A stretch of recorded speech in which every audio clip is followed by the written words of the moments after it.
wanted to go back to our roots and tell a story that felt timeless to the world of For Honor. So that's why we're set post-Cataclysm. It's a dark time. It's a chaotic time where our heroes are fighting for resources. So this is really vintage For Honor that we're talking about. Nice. And in the immediate struggle to survive, you have many heroes that have also kind of forgotten their values because they're really just trying to survive themselves right now.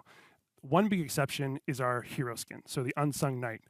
She is a lone warden that still fights to protect the weak, still fights to protect the good. And others think that, this is kind of a crazy, controversial thing to do again, because, again, this is like a survival of the fittest time right now. Many people are just fighting for themselves. I like it. Should be The reason that Narmerset, but still. she's fighting selflessly is because she wields a very special sword. This sword really embodies the values of chivalry because it traces back to an empire of knights that were known for their chivalry. They were known for protecting the weak. They even passed this sword down through a succession of knights to only the most gallant, as you heard in the trailer there.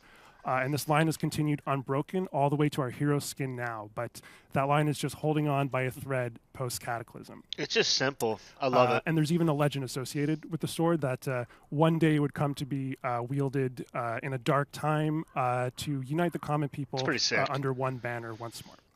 If you haven't figured it out, this is our first legendary weapon of Year 8, and it's called Valor's Edge. Nice. Super cool. So we're in the darkest time right now? I don't know if we'll call it the darkest time. Yeah. To be fair, we've had a lot of... Post-Cataclysm is always pretty dark, yeah. It's kind of a whole sequence of just dark millenniums there, which is... Yeah, it's just the whole thing is pretty dark. Yeah, fair enough. So, yeah, I mean, what better time than right now for this sword to show back up? And, again, you talked about this the hero skin a bit. You started hinting at it. Do you want to go into a bit more detail on the skin itself? Yeah, so this is a skin that's long been requested by the community, and with good reason. It is our knight from that story trailer, from that original 2016 trailer, fighting a Viking, fighting a samurai. So we figured this is a perfect hero for a nostalgia season because it's a hero that we're all familiar with. Our fans know her, but we've never heard her story until now. So that's why she's called the Unsung Knight. And unlike the relic heroes who were mythologized and then forgotten and rediscovered again, nobody knows her story whatsoever. There's no record of it whatsoever. So she really saves Ashfeld, but anonymously. So she's not unlike many of those unknown warriors that have really shaped the course of human history, maybe, saved their nations in the shadows. Nobody ever heard about them. They never became famous for it. And if you want to know more about the Unsung Knight and where did she get her sword, after all, if they're all gone, these knights, where did she get it? Our short story answers that. So the Squire is what it's called. All 3 parts will be available at the launch of the season, March 14th. You'll get your answers there, but I will say you won't get all your answers this season. We do retain quite... We cannot commend enough our colleagues from the event team especially, because this is wonderful. Yeah. Amazing, extremely well put. Thank you so much. It's always great to listen to you express that and tell that. It's such a timeless story, as you were saying. So really cool stuff. And to kind of continue on with that nostalgia vibe too. Some of you I saw in the chat, you're already kind of picking this out, enjoying some of the music you're listening to. Well, we thought it would be great to also do some amazing throwbacks to when the game launched. And so for this season, for this title update, we're going to bring back the original menu. A bit too, so you get that sense on what some of the original menu. Oh, look at that! The original face-off as well. So again, nice throwback to when we first launched the war map as well, and classic minions too. So from the launch of the game, so we're embracing all of that nostalgia.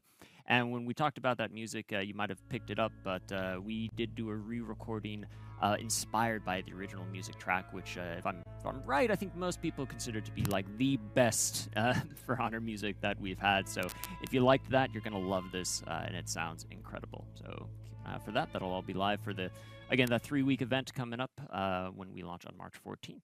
So very cool. So thank you all very much. Thanks for sharing the details, the deep lore, the amazing history going on, and all this realization, and just this amazing throwback to these 3 classic peeps right here. So much appreciated. And if you want to learn some more about that, seeing a little bit in the trailers and stuff, people have been talking about it. It is a 1v1 game mode, right? It's a free for all. It's a big callback to what we had in the trailer for the at launch. You know, where you had that Warden, that Kinsey, that Raider fighting over That's so cool. resources. So it's a big callback to this. We really wanted to keep that feeling of, yeah, there's that war going on between those three heroes. You can pick anybody. Oh my you want. gosh! You know, it doesn't have to be that, but it's still super cool. We had a ton of fun doing this. Like while we were like testing on the floor, was amazing. Look at the map. The map is sick. From March 14th to April 4th, if I can read the notes right, so that's good. What? And so the rules of the games are pretty simple, right? It's 3 players. Did we see that zone? Kind of like what we have in. Is it a rework? The first player to win 3 rounds wins the match. And then it's literally, the first one to win wins. Look at that! To beat the other 2 players. Very, very important parts as well. It is solo queue only and only in matchmaking. We're trying to make this like as What's going on? They're not saying anything about I know Warden's moves. Want, like, some specific things with this. So play it as much as you want. It should be super cool. And I know, like, I remember when we were playing it, like on the floor and stuff. Like it's super interesting, right? Because it really feels different. It's familiar, but it's different. Having that third player that you fight against makes a huge difference. Yeah. I remember How are they not saying anything about Warden? We're playing this with Andrew. That you've seen, that people know who Andrew is at this point, but sneaky, Andrew is like super sneaky, hiding in a corner, trying to do stuff, tries to lull you into a false sense of security. Yeah, let's go gank this person, and turns around and kills you. Always super fun. But honestly, it's a lot of fun. It's a very, very interesting game mode. We had a blast playing it, making it, everything. So I'm super That's excited. cool. Can't wait for people to play it. Yeah, absolutely. Same here. It was a ton of fun, really exciting. And again, next week, everybody at home, you're going to get a chance to play it. It'll be live for 3 weeks. That's awesome. But, you know, that's the high level of the mode. But, you know, there was honestly like a lot of work went into just making this a reality. And Catherine, I know a lot of that was on your side too, which is, can you help walk us through like what went into bringing this to life? Yeah, why is the UI girl here to talk about game mode? It is basically. I didn't want to say that, but I mean. Yeah, there's a lot of technical implications into adding a third player, which is essentially adding a third team, if I want to say it, For Honor. And just if you think about our menus will bring forward what's behind, so our entire menu was always attackers versus defenders, team 1 versus team 2. So not anymore. When the game design team were like, hey, you remember that trailer we wanted in a game mode, and we had that's so cool. It's like cool, breaking every UI screen. Let's go, bro. So that meant a lot of work, but also we tried to balance it out in a way that we didn't have to refactor every menu screen or anything, because we wanted it to feel familiar. Especially for like a time game mode event, you don't want to go into a menu and figure out like, where do I go to pick my hero? We wanted to keep it very clean, but have this idea of the triangle. The fact that you don't have 2 opponents against you, you have 2 opponents that also face each other. So we think these subtle changes that we made for the hero pick, the lobby, and also the face-off, like even the face-off. Yeah. We didn't want to do a custom face-off because we were bringing back the nostalgia of the look and feel. So we wanted to just. I know you guys saw that. Try and make it feel like that triangle. I'll go back and look at it. We got it right. Yeah. Like it really feels like you're looking at this, right? And they're not teamed up together at all. So you really get that feeling of I'm playing against 2 other people that are also fighting each other. That's great. Exactly.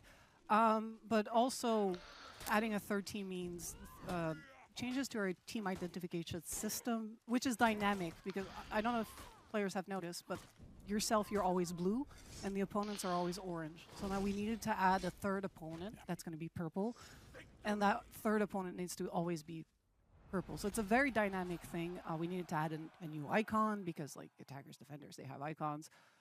Things like that, and I think it works out well. Where you'll see a lot of the major change is in the HUD, the heads-up display. So that little widget at the top of the screen that we internally call the team versus had to be redesigned to accommodate this third person that's going to come and possibly gank you and possibly feed revenge. Who knows? One or the other. Yeah. And also that design, we wanted to focus really to make it clear. The round tracking needed to be clearer. So this is very important, because it's the first of 3 that wins. When, like we explained, there's fleeting alliances and ganking. Trust no one. Trust no one. So not even yourself. Yeah. That's the most important part. So the changes to that and the subtle changes to the scoreboard are all about tracking your Yeah. rounds so that you can easily know if you're winning or losing. And then my favorite part is something that we have in Brawl that we don't have in Duels is that we have the podium at the end where you win the actual puddle, like in the trailer. You win and the that's puddle. my favorite part. That's funny. Somebody fought real hard to have a puddle there. I wouldn't say who, but it's Catherine. There were